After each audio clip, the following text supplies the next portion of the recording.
Welcome back to Uncharted X. This is Ben, and I am really pleased to be able to bring you another conversation with the one and only Randall Carlson. Now, I've gotten to know Randall a little bit over the last few years, and it's always a real privilege to get to sit down and spend a couple of hours talking with him. In this podcast, we get into a discussion on the academic history of geology, the science behind the Younger Dryas, and the mechanics of the megafloods of the channeled scablands in the Pacific Northwest, as well as the tumultuous climate and the rise in sea levels that occurred during that period, and the effects that this would have had on any people in these regions. Since my last video on Tiwanaku and Pumapunku, I've really been looking forward to an opportunity to share some of my findings with Randall, and to then quiz him about the possible connections between Arthur Poznansky's research into the geological history of that area and the Younger Dryas period, which we get into.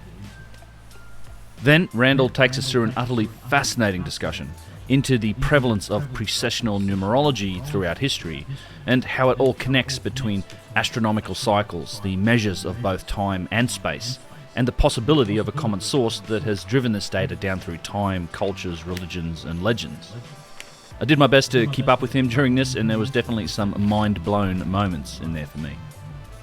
A quick reminder on some upcoming chances to meet Randall and tour with him through the channeled scablands, along with myself, Brad Young, Kyle and Russ from the Brothers of the Serpent podcast, as well as David Matheson. There are still a few places available for anybody wanting to join us in Washington State this September. We're running two tours from the 19th to the 24th, and then from the 26th of September through October 1st. And all of the details are at contact@thecabin.com, one word, and a link is below in the description. Shortly after the Scablands trip, I'll be heading to Egypt to join my friend Yusuf Aywan for another epic tour through the many incredible sites there. That trip runs October 6th through 19th this year, and there are still a few spots available. Just follow the link below in the description for the full itinerary and details. And lastly, both Randall and I will be speaking at the upcoming Earth Origins 5 conference in beautiful Sedona, Arizona. This conference runs October 28th through the 30th, and I'll be there along with several other presenters, and a link to all of the details is below in the description. I hope you enjoy the podcast. Randall Carlson, thanks for taking the time. It's great to see you again. Well, it's great to see you again, Ben. As always, I've always enjoyed hanging out with you. Giving you a hard time about anything I can think of. Just easy thing to do. No, man. We're going to be hanging out again coming up in a few weeks, right? Yeah, only in a couple of weeks. I'm really looking forward to it up in the Scablands, eastern Washington State. I can't wait. It's going to be a very good trip. In fact, I wanted to say a couple of things. One was congratulations on the Joe Rogan recent podcast appearance. I very, very much enjoyed that, and I was really pleased to see you sharing some of the drone footage. I think I'd put some of that drone footage together for you in the Scablands, and it came out really well, I think. Did I remember to give you credit? I don't know. I'm not sure. It's fine. I certainly meant to. Yeah, I thought, push out the name of Ben Van Kerkwyk out to the world through Joe Rogan. That'd be cool. I mean, I'm pretty sure I did. I think I but you know what? At that point, I'm like, now here I've known the guy for years now. So what the hell is his last name again? Yeah. But I've got it now, right? Did I say it right? Van Kerkwyk. Indeed, you did. So I know now. For the longest time, you were just Ben X. Ben X. Well, that's and still I knew what Brad calls me. your last name wasn't X. Well, it's the Uncharted X. Yeah, Brad still calls me Ben X, but. I'm like, Joe actually knows my my channel. When my friend Jimmy was on there, they talked about me, and Joe said he'd watched my channel and he liked it. So I was happy. I'm happy with that. That felt good to know. But I really enjoyed it. He did. Oh, yeah. Good. All right. I thought that was actually in April. Yes. Yeah. He was. And then we went right from Washington down to Arizona for an event there. Did you come down to Sedona after that? No, I should have been there in Sedona. I'm going to be in Sedona at the Earth Origins conference and speaking there. I think in October. But I really missed the boat on that. I should have come down and seen you and Graham and everybody at that Sedona conference. I wasn't there, but I should have been. Yeah, you should have been. I mean, all kinds of people are like, "Where's Ben?" No, just for me. Where's Ben? I'm sure they weren't, but I should have been there. Yeah. But no. yeah, it was real good. It was real good. That Sunday, which we did, it was myself, uh, Graham Hancock, and George Howard. Yep. Who's sort of the organizer and co-founder of the Comet Research Group. He is. He does the Cosmic Tusk website. Yep. So he did his first. He's had his. I don't know what you would. I forget what he calls his company, but you know what he does. Is a company. It's a restoration. It's a wetlands restoration, or it's That's part of it. That's ecology, part of it. yeah. But they're also decommissioning dams. That's right. If you've got, let's say, you might have an old stagnant reservoir or something, or maybe it's drained, or it's the reservoir still exists, but the dam is deteriorating, and so you've got to remove it. So that's what he does. And then, of course, if you remove the dam, you've got restoration to do in the vicinity of the dam, in the reservoir, and so on. So I'm sure that he was involved in all of that. Anyhow, he's segueing out of that. He sold his company, and So I hear. so his presentation in Sedona was his first public presentation, but you wouldn't have known it, man. He just pulled it off. He Indeed. did an excellent job. I bet he did. I like George a lot. I've talked to him on the channel before, but he also came with me to Egypt in, what was it, 2020. Well, that's right. That's right. So I got to meet him and spend some time with him, and I've been speaking with him recently. Actually, we've got a couple of little, I think you're probably aware of it, a couple of little irons in the fire for next year, perhaps to do some things. So yeah, it'll be interesting. Stay tuned for some of that news coming up. Hopefully, he's organizing a conference for April of 2023. that might be the next. iron in the bet fire it that I'm is. talking about. Yeah, I bet it is. So that's shaping up to be interesting. Graham is going to show up for that. That's what I've heard. Yep. Yeah, and we're going to have. Jimmy will be there. He will. Yeah, I know Jimmy. I think he's agreed to come on for that. Yeah, And it's Jimmy, Bright Insight Jimmy. indeed. Yeah, for people who don't Yeah. know. So Yeah. yeah, and we'll be staging up. We're setting up the ring, and Jimmy and I are going to go at it. Yeah. Jimmy will be recap structure, and I'll go, no, it's the Azores, and we'll go at it. Now,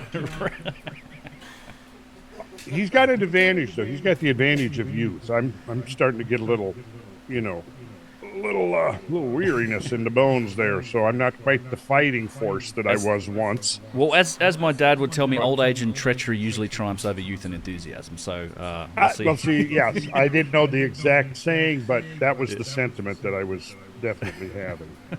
No, it'll be fun. I'm sure he seems like a really cool guy. Jimmy's great. It'll be fun. Yeah. Yeah, he was in Egypt with us as well, with same trip as George. So, yeah, I stay in touch with Jimmy. I enjoy his work, and he's certainly advanced some pretty interesting ideas. So, it is good. Yeah, and he's bringing these ideas. And he's willing to speculate, and I think sometimes it's speculating, and we got to be willing. It's who was it? The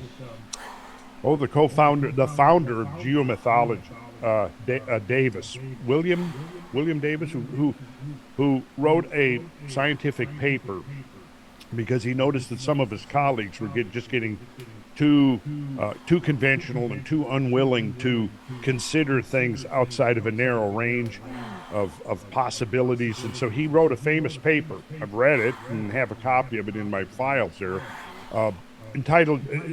This might not be exactly, but it's almost this: the value of outrageous hypotheses. And he was sort of chastising his colleagues for being unwilling to consider things a little bit outside the outliers. A lot of times those outliers can be dismissed, but not always. No, Yeah. that's the benefit. I mean, that's why I think a lot of those opinions and things are important, because even if they're not entirely true, you may contain a grain of truth that helps move the story forward. Right. And ultimately, pretty much every advance, it comes from the fringe most often. I mean, that's where these things come from, and there's endless examples of this throughout history. But I think that's the value of some of the speculation and certainly independent research outside of some of the what would you call it? The structure of academia that kind of does contain that type of behavior to some degree. Yeah, academia, it serves extremely important purpose, but it has the downside that, you know, because of the position they're in and the fact that they're considered to be authorities or experts about their subject, you almost have to feel, okay, well, I've got to present this facade that, you know, I really know everything, that I know all the answers, and because I'm, you know, I've got my doctorate and, you know, I'm a recognized authority. You know, a lot of them will say, no, I don't know. There are things that I don't know, but there are some that don't like to admit that. And Yep. it's kind of, I think the whole academic community has come around certain dogmas, and those dogmas sort of keep them, kind of give them the role of self-appointed gatekeepers. And which is not bad, because, you know, because you do want to have some kind of gatekeeping, because otherwise the real stuff gets lost in the noise. You know, so you do want stuff that's solid, and when you do bring in an idea that's an outlier, that's outside the mainstream sphere, you should be prepared to make a very solid case, an evidentiary case that, you know, based on facts, based on evidence, based upon, you know, solid reasoning. The Younger Dryas, I think, is a perfect example of that. Yeah. You know, now this to me was inevitable. I saw the inevitability of a cosmic impact at least by the early to mid 90s. So I was super excited but not surprised when Firestone and West's and that paper came out in 2007, which, you know, hypothesized that the Younger Dryas was triggered by a cosmic impact. Now, that idea has really come through a long, interesting evolution since 2007. I mean, what have we looked? Now we've got a decade and a half behind us of further considerations. And what has happened is that the critics attacked it, a full frontal assault on it. Boom. They organized within a few months. They were already publishing supposed refutations of the Younger Dryas. I mean, literally within a couple of months. Like, you guys are really going to be able to give this hypothesis a fair test and check and verify the evidence that those guys are presenting within 2 months? No, you haven't done any of that. They haven't done any attempts to replicate. It's just an immediate knee-jerk response. I mean, and this is obvious. I could go back probably right now and dig up the first couple of papers that came out in response to the impact hypothesis. But again, what has happened, it parallels a lot, or kind of echoes in a way, the whole controversy that first formed around the Cretaceous Tertiary dinosaur extinction event. And there's some very interesting links there, because the type of nanodiamonds, which is one of the critical pieces of evidence, that particular precise type of nanodiamond, which is, there are nanodiamonds associated with you know, nuclear weapons testing and with other impacts and so forth. But that particular nanodiamond, its closest relative in the family of potential metamorphic byproducts of impact, is the nanodiamonds that have found at the KT boundary. Really? Oh, yeah. So I always thought that was really interesting, because there's kind of this link. There's several other links like that, too, that I think I went into on the Cosmographia podcast. Kind of almost eerie-like connections between the KT event and the Younger Dryas event. I was convinced, and still convinced more so than ever, that the KT event was a multiple impact event. Right. A clustered bombardment. The exact chronological sequence remains to be worked out, but it seems like there's, you know, at least one granddaddy crater in the Yucatan of Mexico. There may be another brother crater or similar sized crater in the Indian Ocean that Indian geologists have written papers on, saying that they've found this. They call it the Shiva crater, and it looks to be it's a great name. But it looks to be close to the scale of the Chicxulub crater. Really? That's interesting. Yeah, so I hadn't heard of that crater. Yeah, I should.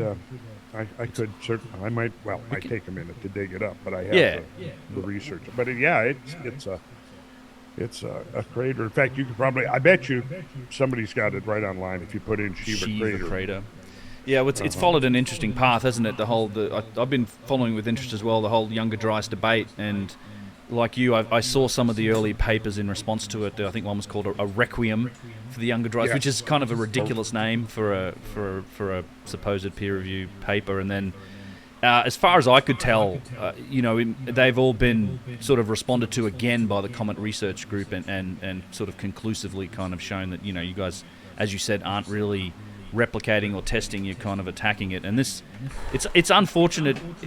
In that this also gets reflected. One of the things that I often talk about when it comes to the Younger Dryas is don't believe what you read on Wikipedia, because that's I mean, Wikipedia it's a useful tool, but it has its downfalls when it comes to some of these topics, which are still relatively controversial in scientific fields. And Yes. in the case of Wikipedia, it's like one of the Younger Dryas's biggest sort of critics is the guy writing the Wikipedia page, who kind of immediately associates it with, well, this is just recycled Donnelly comet myths and things. I'm like, well, comets have played a role, evidently, like in history, and there's been tales of them, and it turns out they may be mired in some truth. But as far as the modern scientific evidence, this has now been reflected in something like 150 peer-reviewed scientific papers that is full of meticulous work that's happened since 2007. So. Yeah, it's kind of two separate discussions. We've got a lot of evidence for it. And I think, I also think that there's one of the things when you talk about mainstream academia these days, and one of the things that I find always fascinating is looking back to some of the academic scholars, researchers, and people that looked into some of these things in older times, Victorian era times, a century or so ago. That were teasing around the edges of understanding that some of this had happened. They'd seen some of the signs for it, but they didn't have a mechanism to explain it. But it's certainly, to me, in my research in places like South America, which I'd love to get into, they were a bit more open-minded about it and willing to kind of go where the evidence led, if you like. Well, a lot of the early guys who were considered the founding fathers of geology. This could be, Georges Cuvier, William Buckland, Adam Sedgwick, Roderick Murchison. There's probably 3 or 4 others of this era, which would have been from, say, the 1830s, early 19th century up to the mid-19th century, when they were mostly doing their work and making their observations. But they were looking at landscapes uncluttered by any conceptual framework. Right. They had no framework of geological history in which to interpret what they were seeing. So they pretty much saw, and without being indoctrinated into a particular point of view, they saw what they believed could only be explained by events that were on a scale or a magnitude unlike those that anybody had experienced in modern or historical times, i.e. a catastrophe. And it was, virtually all of them also saw the role of gigantic floods or a flood. And there was, of course, reference back, I think Sedgwick was a theologian, started out as a theologian, ended up as a geologist. But, some of these guys saw the connection of Noah's flood with it, and as science accreted around certain ideas that were, you see, part of the problem is the Bible got rejected as being a source of any kind of scientifically valid information or insight with basically the rejection of this young earth idea that comes out of the Bible, when they take it literally that the earth is only 6,000 or 7,000 years old, and they adamantly stick to that, and despite of the fact that the evidence is overwhelming on multiple fronts that completely refutes that idea and demonstrates that the earth is far, far, far older. Go take some geological courses and then get out in the field, and when you see bedrock that is limestone, and then you see that there's sandstone on top of it, so here you went from a shallow sea to a beach, and then on top of that is a shale. So then you see that shale, so you go, okay, well, the shale got here because this is the muddy environment of a near shore environment where there's a lot of wetlands and swamps and peat bogs and things like that that are, and you can go through that, and then you go, okay, well, how long would it take if you're looking at this thing cycle through maybe dozens of times, and then hundreds of times, and then that's just one little sedimentary sequence within a huge column of rock, where you can see these changes of these, because that's the rock has formed from something. It's either formed from a molten state, or it's formed from a sedimentary state, which requires that the original virgin rock had to be eroded, and because you can't have sedimentation without erosion. But in the sedimentary rock, which is where some really interesting stuff happens, because it's in the sedimentary rock that you find life. Right, you don't find life in the igneous rocks. No, it's a little. You find life in the sedimentary rocks. So the whole story of biological life on Earth is contained, as far as we know it, mostly is through the rocks and being preserved in the rocks. But those rocks all have different environments of origin. I mean, you can have sandstone that is formed as far as a beach, and you can have sandstone that's formed out of a desert. Yeah, but the difference is, you know, as part of the geological sciences, learning to recognize that and read that. So my point, I guess, is that Absolute Machine, that's you, Anomaly, tuning in at friggin' 4 a.m. Some of the evidence they're looking at 5:30 a.m. What's up, my man? The result of fluvial action on a really huge scale, right? 6 a.m. Yo, Baron, what's up, man? Comes to their mind. If they're, and especially if so, homies, I got my tea. I got my tea here. Well, Noah's flood, right? I'm just drinking tea now. But then, of course, you know, as long as if you believe that Noah's flood is just completely mere fiction and has no relevance to geological reality, you know, then the fact that there might be that association can be ignored or dismissed out of hand. But on the other hand, if you go, 6 well, a.m., you're the fucking machine, homie. Hey, everybody, thanks for being here, dudes.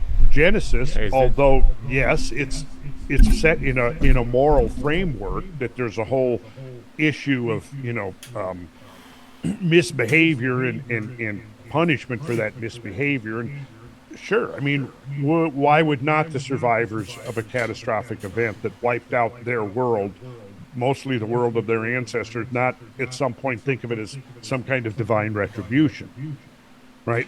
So that's basically what happened. Then, you know, you assume from there that that would become a sort of a dead weight on geological thinking if it has to be subordinated to a biblical framework. But throwing the baby out with the bathwater is the idea that, hey, behind that, never mind the moral connotations, there's a real event. Yeah, and you're getting something of an eyewitness account of some of it, and that's one of the things I've found fascinating about studying ancient cultures and religions. And as even in our current religion, you tend to get those types of events. You can't sort of poke a stick and not hit a culture or religion that has some of those types of stories, which kind of might lead you to the direction that, well, maybe these ideas came from somewhere. So, it's okay, Anomaly. There's a couple of fail-safes. There's this. These things may have happened, and then it gets wrapped up, as you say, in some sort of moral framework or that's a fail-safe if I get stuck. But if I get pinned, lends itself to what happens is the bar just lays in my chest, and I can just kind of lean to one side, and it goes on one side, and it just kind of like push it over, and I squirm out of it. It's a story that gets wrapped up in personalities. So it's if I max out, I have maxed out on stream before, but I haven't recently. Just because it's a pain, because you gotta take it all apart. Anything that even goes in that direction. No, there's a couple fail-safes, buddy. Move away from it. So. Well, that's like if pretty much like what so. happened. This should kind of be higher, but the reason why I put it so low, it's significantly above my chest. But a hobby of, the reason why I put it so low is because in case I max out, I can maybe tilt it up onto there. You know, nobility, who a lot of these guys. But it's safe. It's not like, you know, high class backgrounds. And the theologians who, like, you know, were it's bolted with triangular farmers, stabilizers and shit, man. It's there fucking were like advanced shit, man. Farmers and things that, like at Sedgwick and Murchison, traveling around. See fucking Biden administration trying to friggin' actually got some of their ideas justify arresting Trump and all the supporters. Stories. Fuck that bullshit, man. So that did contribute to their thinking about this, but you know, most of them did not. They argued the case that, well, maybe this could represent Noah's flood, but it is not dependent upon Noah's flood for its validation. It's dependent only upon the evidence that you see, the empirical evidence that you see in the field. Right.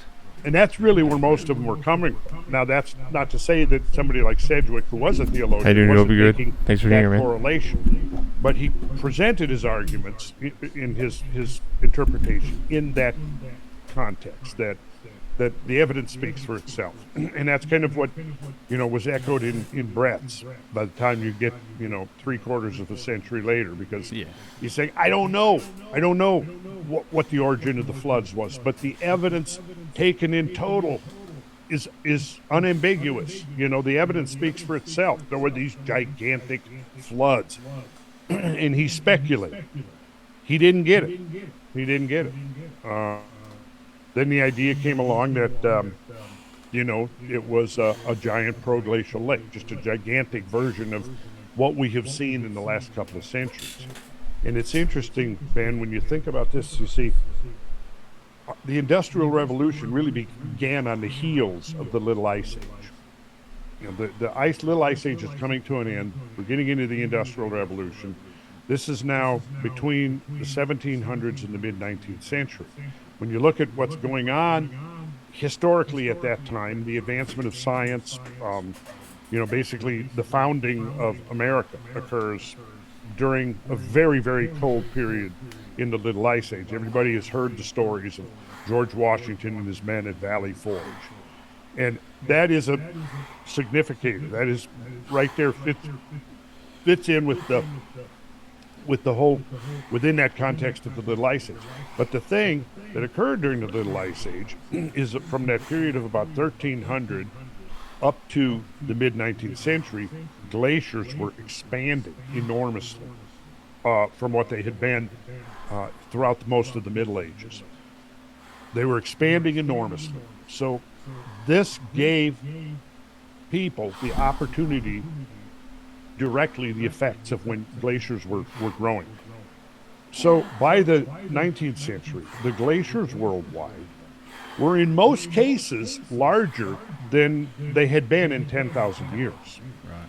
So that expansion of the glaciers and that contraction of the glaciers showed us some things that we have been able to use very effectively in extrapolating to understanding the behavior of the big glaciers.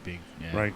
One of the things that happened as the ice receded is that particularly during the late 19th century and early 20th century, there were many outburst floods in the glaciated regions. These were in Alaska, they were in British Columbia, they were in the Rocky Mountains, they were in the Alps, they were in the Himalayas. They've been documented pretty much from all over the mountainous regions of the world, wherever you had these extensively swollen glaciers that were now shrinking back. And so as they shrink back, they form these proglacial lakes. And there's these proglacial lakes because now you're in a dynamically changing landscape. These glaciers are shrinking, the lakes are growing. At some point, those lakes either will become permanent lakes. Some of them are permanent if they're held in by dams of glacial moraine. But a lot of those, have drained, or they have diminished in size because the glaciers have diminished in size, and the volume of meltwater that is being produced now is not as great as it used to be 50 or 100 years ago. But what it did do is it gave us the opportunity to witness this behavior of these catastrophic outburst floods, locally catastrophic, right, outburst floods. And because of the nature of the way water works through processes of erosion and deposition, it creates forms and features and patterns that are scale invariant. So that you could take, in a hydrological laboratory, you can have a stream table, and it might be 6 feet or 8 feet long, and it's filled with diatomaceous earth, and you have a control of the flow of water, the volume of water, the rapidity with which the water moves simply by tilting the stream table. But you can recreate every sediment, every eroded landscape that there is. you can recreate it in miniature. And then you can see those same kinds of features, the channelization, the way that works, the bifurcation, the formation of cataracts, the hoodoos, you name it. You can see it on all scales. So water, the work of water is scale invariant. So when these glaciers did their thing, expanded and contracted, created these outburst floods, so it was natural to use that as a model, as a conceptual model, to try to understand the field evidence that signified these gigantic floods. Yeah. So that's what I'm trying to get at here. So that's became the model, an upsized version of what we've witnessed in the last 150 years. Right. The problem with that is, and the assumption is made, I have several quotes here that I've pulled out of some of the primary literature, where they're basically some of the guys, Richard Waite, who's done incredibly valuable work, but the idea that you have the Great Glacial Lake, it's an outburst flood, and repeated repetitions of this process of this bursting through this ice dam sculpts out what you see today as the Channel Scablands. And now, you having been there and we having traveled together, I think you understand some of the questions I've raised about formation of that landscape. But to conclude that point, that's still the model. Even though... Yeah, he told me that one like about a year and a half ago or something like that. Modern version. It's kept me fucking washboard abs. More like which can occur in a cutting number board of abs. forms, right? Because sometimes you may have a main valley with a trunk glacier still in it. Yep. Tributary valleys have melted, and so you've got lakes against the main trunk valley, which hasn't melted away yet. But at some point, as it shrinks, the ratio between the volume of ice, and, damming ice, and the water will reach some critical point at which the ice fails.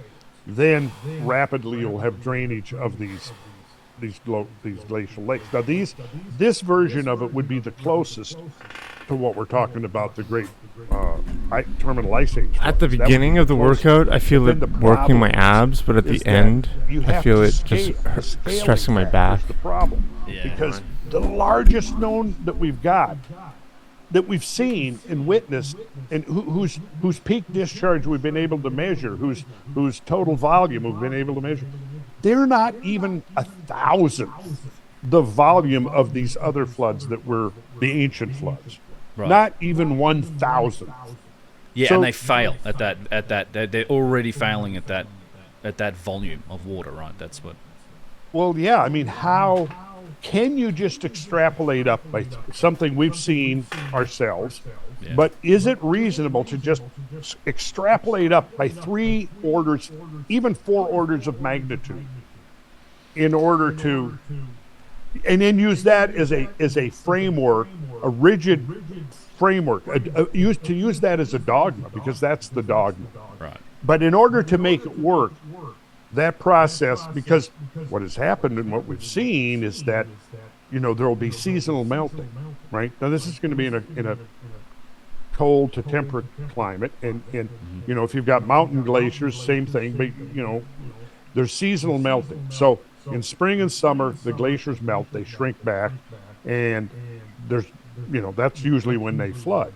And then fall comes in winter, and they'll stop, and they'll grow again. So there's this seasonal oscillation. But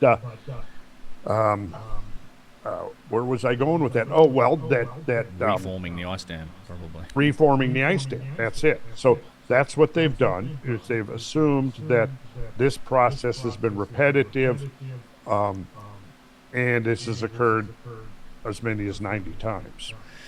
Yeah, and it doesn't hold. I've listened to everything that you've, at least on the Cosmographia podcast, you talked about that, and in particular as it relates to the channeled scablands and the great floods of the northwest up there, is this idea that there was a reforming of Glacial Lake Missoula, which would have, and you've had these rapid kind of these multiple floods that take, and I think the reforming, even in the orthodox opinion today, you might be talking 100, 150 years, and I as you've said, there's all sorts of problems with that that idea of just hydrologically and from it. It's not a linear scale to go up 3 orders of magnitude on an ice dam and think that it can hold that pressure, because we certainly haven't seen those examples on the planet, right? I think there's as something else you pointed out that made a lot of sense to me when looking at that glacial Lake Missoula is that there isn't actually a lot of evidence that it was ever a lake for any real length of time. Like there's no fossilized, there's no evidence that there was aquatic life in there. You don't get the same shorelines from gentle wave actions that you might in a regular lake. There's a lot of problems with that idea, and I think that the more it gets investigated, it seems more likely that this may have been less, and I think this is what you've said, right, that it's less a recurring kind of a glacial lake than it is something of a temporary holding pond that was all part of one or a couple of significantly larger events, and that was the major outflow from the ice. I think that we have to, marine geology has shown the existence of 2 well-documented meltwater pulses. Right. One of a meltwater pulse 1A is usually dated at 14,600 years ago, and then meltwater pulse 1B is generally dated to 11,600 or 11,700 years ago. Mm-hmm. So it doesn't exactly bracket the Younger Dryas. Meltwater pulse 1B coincides with the end of the Younger Dryas, but at 14.6, you're like, 14,000 years too early, 1,400 years too early to have been the Younger Dryas boundary. But now what is happening is there is evidence emerging of there being some serious meltwater events coincident with the lower Younger Dryas boundary, the 12,860, just 12,900 in round numbers, right? So my question is that if you've got another event that's earlier, and did something happen? Yeah, normally sometimes I do 2 sets of the bench press. Dryas, and there is evidence. Usually I do 2 sets, but I've only been doing one because I feel flowed into the Arctic I might max out on the second, and I don't really want to do that right now. Signal of a huge flow. I'd rather max out on like the chin-ups. I'm going to do chin-ups and stuff now. A huge discharge event into the Atlantic, into the Arctic Ocean that coincides precisely with the lower Younger Dryas. 2 or 3. And it also looks like one of the main discharges even to the south of Lake Agassiz that went through what is now Lake Nipigon, then from there to Lake Superior, and then down to the Mississippi Valley. In fact, was probably the primary source of meltwater for the Mississippi Valley. So you've got, coming down of western Minnesota, you've got an outlet of Lake Agassiz, and you've got this other event that came through Nipigon and Lake Superior. Both of them, those events, appear to be dated to the Younger Dryas, lower Younger Dryas boundary, which could indicate that there was a melting event. But I've seen no evidence of a accelerated sea level rise coinciding with the Younger Dryas at 12,009. I haven't seen that. Has anybody looked? I don't know. But certainly the event that I'm discussing here, there was a major hydraulic event that seems to be associated, and it is not timed. Well, wait a minute. Let me back up. The date for the final of these 40 to 90 floods that are hypothesized to have occurred in the Scablands, each one being a separate filling of Lake Missoula, which is generally assumed to take somewhere around a minimum of 30, but probably more like between 50 and 100 years to happen.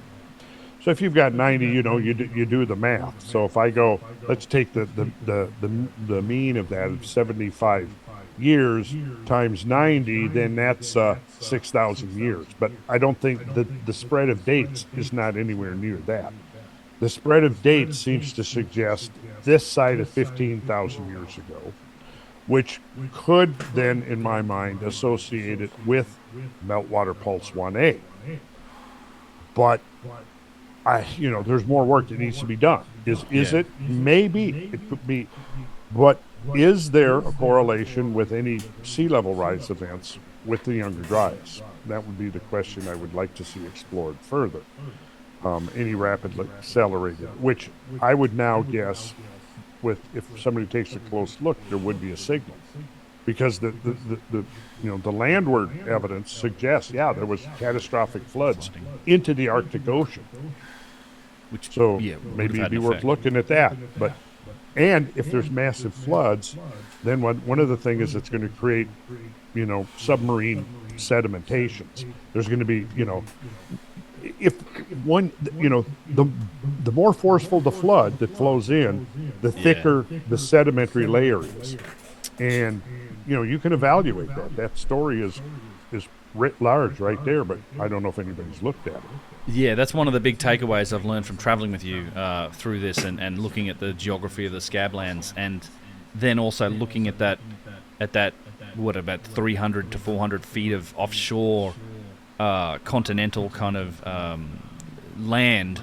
And this gets back to the idea of, well, if there were civilizations on the coast back when this happened, and in that period, and people like, well, let's just go look off the coast of all the continents. I'm like, well, if these were places that were destroyed by floods, and particularly these floods, then chances are they're buried in quite a lot of sediment, because by all accounts these floods were absolutely catastrophic. So you're going to have to, they're not going to be just sitting on the ocean floor there. They're going to be probably in buried pristine condition. Yeah, buried and shattered, probably spread out across a wide area and under some sediment.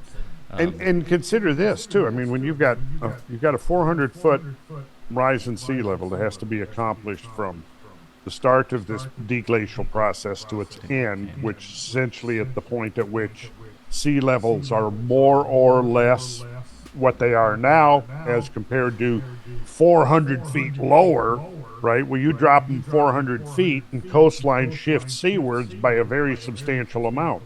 So with a rapid rise in sea level, and during that deglaciation period, sea level rise was much more rapid than we're seeing occur today. Well, yeah. All right. Well, excuse me, as a result of that rapid sea level rise, you're going to have more higher energy shoreline effects.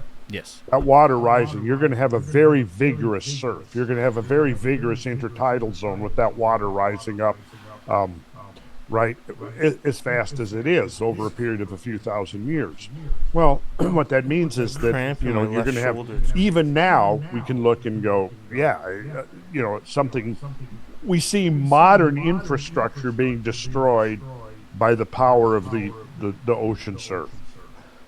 And now you go back to whatever infrastructure may have existed on coastlines, I'll say it, in antediluvian times, which we can now basically reinterpret as meaning in before the deglacial sequence occurred. That's the antediluvian times. So whatever that infrastructure might be, which may be more vulnerable than, cast steel reinforced concrete, what's going to remain of that once sea level has energetically risen and washed it over? And then within that, you've also got to factor in that these are very climatically unstable times. Right. One of the expressions of climatically unstable times is a lot of storms, which brings in surges and Localized flooding. Yeah. localized flooding, and it's going to be coming from both directions. It's going to be major floods coming down river valleys. At the same time, the sea level is rapidly rising, and so it's going to be a time when, most human habitations that aren't based upon megalithic stonework or monumental concrete, steel reinforced concrete, they aren't going to exist. Timber structures, no, they're timber structures, which we could maybe surmise realistically that people could have built quite magnificent timber structures 15,000 years ago. They did have axes, right? They did.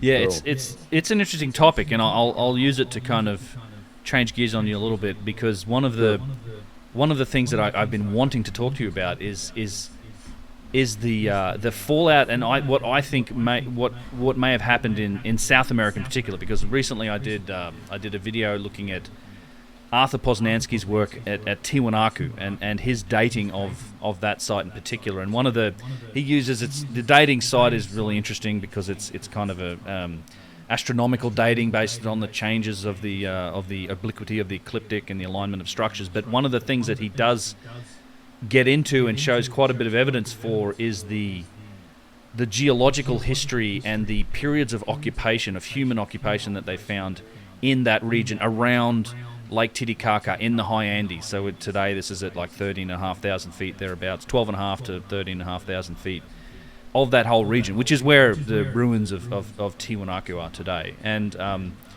it's something I'd like to get your opinion on or your thoughts on, is that he shows, and because it's, to me, when I did this research and I produced this, I kind of made this connection. I don't know that I'd heard this made specifically in regards to the things that Poznański had said in his research.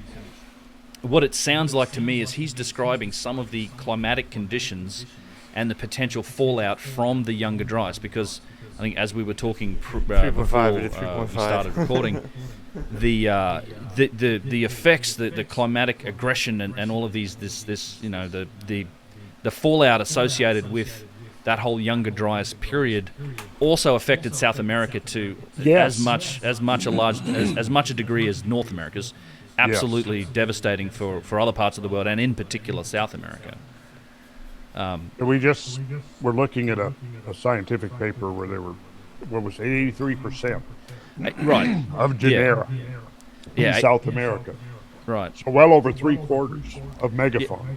Yeah, all went around that Younger Dryas boundary. Yeah, I did a video on it. There was a paper looking at the sedimentary record in Palacio in Chile that shows you this effect. It also shows the effect of dramatic climate change that happened along with this megafaunal extinction. But maybe if it's okay, I'll share a screen and I've got a couple slides prepared to kind of go through some of the things that Poznański. Yo, what's up, Dick? What are you even talking about, man?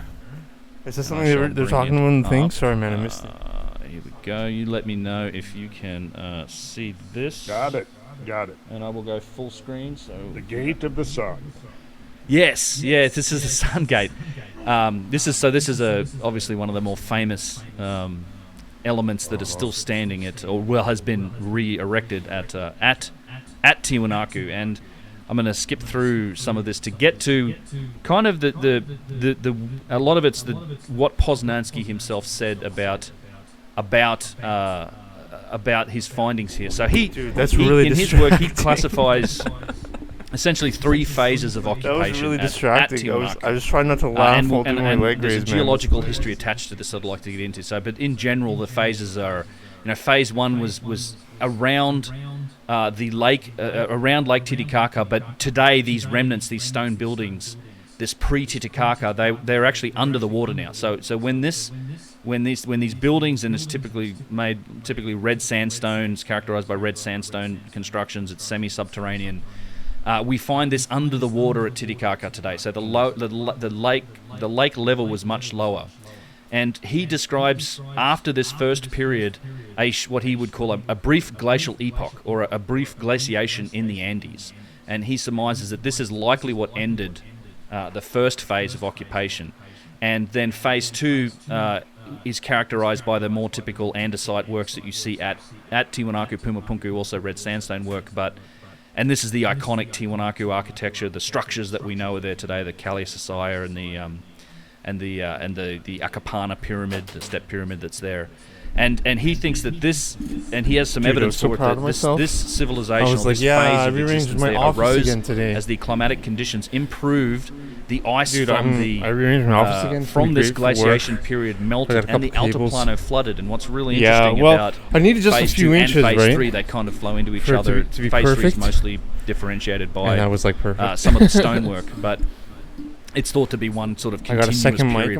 I'm gonna do an interview. On different parts of the stonework, but what's interesting do about the interview with my the parents, Altiplano at this with point my dad, is it seems and my that mom. this was a I'm gonna point where do the whole the- Altiplano flooded. So the level of the lake We're gonna is probably sit 30, on 40 meters higher Each than side what of it would be a today, like a 55-inch such that it brought LCD it right screen to the or shores. 45-inch LCD plasma, of And we're going to go on Google Tiwanaku. Earth, and we're going to And then look at all the ultimately places he's been to in and phase 3, traveled this to, is and the just peak stories of that he's Tiwanaku, never if you told like. me as like a This child was growing up. ended by what he would call Some of the climatic crazy aggression stories. and also evidence for further flooding. Like he moved to And this Beirut in ultimately like forced the exile 1979. of That's the where I met my Tiwanaku mom. culture, who in then the went middle out of and Civil spread War out in into Lebanon. both South and North America, and he has went to the he has a whole he worked section with the looking Canadian at kind of Embassy. the cultural indicators and the He's connections like fucking James with other Bond, cultures man. like He's the like James Chavin Bond in culture Canada. that he gets I need into. to But pry and prod. you know what I need to get that Poznansky wrote info. about this, and what I want to get into is some of the evidence for these floodings, and in particular the strand lines that I think also the glaciation. Yeah, I period. know. It's just a I'd like temporary to get thing, my your, man. Your I'm opinion just, at the end of it. I'm gonna do the work you know, right how now. this I know. may Sorry, relate dude. back to timelines of the Younger Dryas, because I mean, as we know, the orthodox dating for Tiwanaku is 1100 AD. That's more or less where they say this culture started and then it went away a few hundred years later. But Poznansky was very different in his approach. He thinks it's vastly more ancient than that, and in fact his astronomical dating also backs that idea up, and it's been confirmed by modern astronomers and modern researchers in recent times, such that the origin point for this may go back as far as 15,000 years. And Yeah, dude. What's interesting, and that's a whole other topic. I'm gonna be maybe doing the we'll get interview with into my some time, dad and my I mom. do cover it in the video. We're gonna be sitting on someday. opposite sides of But a TV, and we're gonna be on Google I'm very Earth. interested in, And we're gonna zoom into all the places evidence he's been that doing seems to stuff. be Some there blows for mine. the Street view lake shit. levels and the flooding that happens there, and there's obviously also Yeah, buddy. It's gonna be good. It's gonna be like at least I want to do at least an architectural hour evidence that Tiwanaku was long in fact a per harbour person. city. It is It'd connected. be cool if they were together, because then Has canals. my It mom has- could it was definitely prod stories on my connected. dad, and my dad could put Docks, prod stories on my exactly. mom. Permaculture It'd be was a great. dock, so this is But something yeah, that, another that one of these. Poznansky wrote about the It's gonna be about professional. I the want kind of setting proper this up, ASMR and stuff. This is quoting Arthur Poznansky. Geology of the present day believes that the chain of the Andes, which surrounds the Altiplano, has undergone great transformations, that during some periods it submerged to a certain point, while during others it rose. We cannot stop to prove these assertions. Only future serious South American geological studies will shed some light on this matter. The only fact established up to this time is that the mass of South American continent is rising, and with it the Andean Altiplano, which, in remote periods when its level was less than it is now, was the seat of a flourishing culture. And this is describing essentially the beginnings of the first period. As a result of an elevation, either abrupt or gradual, of the ground today occupied by Lake Titicaca and the adjacent lands south and southeast of the lake, the greater part of the waters of the Andean lakes poured out. In the period following, we find the first traces of man's culture on the Altiplano, or rather on the banks of the pre-Titicaca. Somewhat later, we perceive a rapid rise in human development, manifested in the fact that man constructed on the banks of the lake, let us repeat, the banks which are at the present time covered with water, primitive buildings of wrought stone. Much later, a short glacial period occurred on the Altiplano, the residue of which, carried down by the glaciers, again closed the old drainage channels of the Andean Plateau. The waters from the melting ice then filled the basins and lower levels anew, covering the Altiplano almost in its entirety, to a height which corresponds today to nearly 3,845 metres, more or less above sea level. Now, what's interesting here is that this is documented by a strand line. So what I'm showing here is the levels and the cross-section of Lake Titicaca towards Tiwanaku during what Poznansky would term the second period of Tiwanaku. And you can see here that it sort of turns the whole Andean Plateau into what would have been a vast inland sea almost, accompanied by a number of different islands. And right in the center here, you can see the prehistoric monuments of Tiwanaku form one of those islands. And to me, it's like this wasn't an accident, and it's I am really interested in the length of time, geologically speaking, that they think this could have happened, because as we've talked about, like, this water had to come from somewhere. So I go back to, like, at what point was there enough ice in the Andes, because we're at high elevation, that assuming that water came from a glaciation period, at what point would there have been enough water to create these conditions? And you can see this documented here. This is actually out of H.S. Bellamy's book, Built Before the Flood, and it shows you the darker blue outline here of Lake Popo and Lake Titicaca in the northern end here. The dark blue is where it is currently today. The lighter blue colour is where the inland sea, if you like, would have happened when at that higher level that Poznansky's cross-section showed. So it was a great amount of water, much greater than we have today. And then the orange is terrain over 14,000 feet, so this is all absolutely in the high Andes. This is where it gets interesting for me, and this is kind of where I'd like to get your opinion, and sorry for the bad capture I've got here of this, but this is the tilting strand line that goes along with this evidence for this flood. Quoting Poznansky, with this considerable increase in its level, the lake covered nearly all of the Altiplano, which did not have even the inclination of 0.3 millimeters per meter towards the south, which it has today. And then this has been documented also by H.S. Bellamy in his book, Built Before the Flood. And he was here writing about this strand line, said, quote, "And this strand line tells another and a very strange story. It has been carefully surveyed for a length of about 375 miles, and then it was established that it is not straight." And this is the diagram to demonstrate this, and this is kind of where I get like, okay, how long would this take from a geological process in the Andes to occur? Because you can see here the darker blue shows you the current lake level at Titicaca. Obviously it's straight because it's, water finds its level. But then we have two strand lines that have been documented, the lower strand line, which is tilted towards the south, is right to the shorelines of Tiwanaku, and this is estimated to be the level of the water during that second period at Tiwanaku. But today, you have a significant, I think it's something like 800-foot difference from north to south on this 375 mile long stretch of strand line that's been documented. And it's a question for you. Is this something that's possible, say, within that's really interesting. Only a few hundred years, given that, assuming this was a harbor city, that angle, it makes you wonder if 1100 AD, that was like in the early precession of the Earth, when it was like, say, 20,000 years ago, when it was like angle 23 degrees. You know what I mean? Really interesting stuff. It must. That's I mean, I can't imagine under what circumstances. However, there could have been episodes throughout history of rapidly accelerated or vastly accelerated orogenesis, which is mountain building. Right. And I think it's entirely plausible that you could have had seismic adjustments within the Earth's crust that could have caused rapid uplifts in some places of hundreds of feet. Right. In a very, very short period of time. Not, millions of years, but centuries to perhaps a few thousand years. Right. Yeah. And that's when you look. Go ahead. Sorry. Well, okay. When you look at many of mountain ranges of the world, whether it's the Andes or whether it's the Rockies or Sierra Nevadas, and you compare them to other mountain ranges like the Appalachians or the Ozarks here in North America, these mountains, are very young, relatively young in geological terms. We're talking about maybe 10 million years old. The thing is you look at these mountains and it's clear that the rate of uplift exceeded the rate of erosion. Right. Otherwise they wouldn't exist. So yes. You can make that as almost an axiomatic assumption.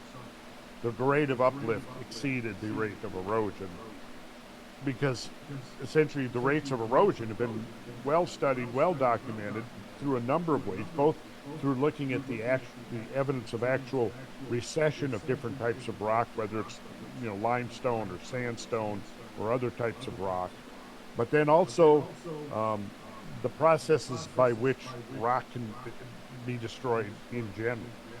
So looking at the rates of erosion on rocks, I kind of lost my train of thought again. The uplift is more significant. It's much faster than erosion. Right? That's my point. Is that the uplift is okay? So here, the point is this: is that we can safely assume that the uplift rate is going to be faster than the erosion rate, because it's the erosion that's destroying the rocks, turning them, disaggregating sandstone, limestone generally erodes by as much by solution as actual corrosion type of, and sandstone the same thing. You don't have so much chemical erosion of sandstones because they're mostly quartzites, whereas the limestones are mostly carbonates, and so carbonates dissolve in acidic So water. for my exercise, the time's at 5:30. I'm probably gonna end stream, and I'm probably gonna go outside and start streaming me playing some basketball. It looks like Because I do want to get some sunshine and shoot some hoops outside. So I'm going to do maybe one more V-sit. I'm going to end the stream. I'm going to get my basketball. It's right there. And I'm going to start shooting my phone probably. So you'll see me start walking again on my phone. Use my $160 gimbal as Dick saw. It seems to show, and I don't have much more other sources for this second strand line, the higher strand line that's shown here, but apparently there is also a higher strand line that's hundreds of feet higher. Now, this to me, and the interesting thing is it seems to have the same inclination as the lower strand line, which I think must be associated with Tiwanaku, but I can't imagine that there was any flood to that, like hundreds of feet higher in the Andes during that period, that would even leave any remnants left for us to see today. But I'd love to, it's a project I've got is to try and find out some more documentation about this higher strand line, because that's a big water level. Yeah, let's think about this for a minute. I have not studied this area, so all I can do is speculate. But if I had some topographic maps that I could look at, and I had, like, let's say, a survey of glacial deposits during the late glacial maximum, which in South America was roughly pretty close thank you for being here. Correlated with Big the success. late glacial maximum in North America. Yep. Where the area of the area of occupation was, obviously, while that occupation was there, it was not buried under glaciers. Right. So can we get dates of the glaciers? Was that area glaciated and then deglaciated, followed by cultural occupation? That's interesting, Or was it not glaciated? If not, what was the exact configuration of the glaciers? Because the first thing that comes to my mind is thank you for being most here. of the Altiplano would have been glaciated. So when you have the I'm going melting, to be streaming soon, shooting some hoops. It's pretty level there, right? So Really, thank you for being here. Appreciate it. Basically, the melting of the glaciers flooded the Altiplano, and then because of the release of weight, you have uplift. You have isostatic uplift, and as it's uplifting, typically it's going to uplift more where you've got the heaviest depression. But I'm wondering if this is just a change in water level that you see here. Peace out. Thanks for being here, Anomaly. Also a change in the level of the water along with tectonic uplift. So in other words, go check out Uncharted this X. is uplifted, and so the shoreline is actually lifted higher than the actual water level above sea level. Right. At the time. Right. I don't know. It's interesting. So the strand line, the lower strand line, definitely runs right through at the shores of Tiwanaku.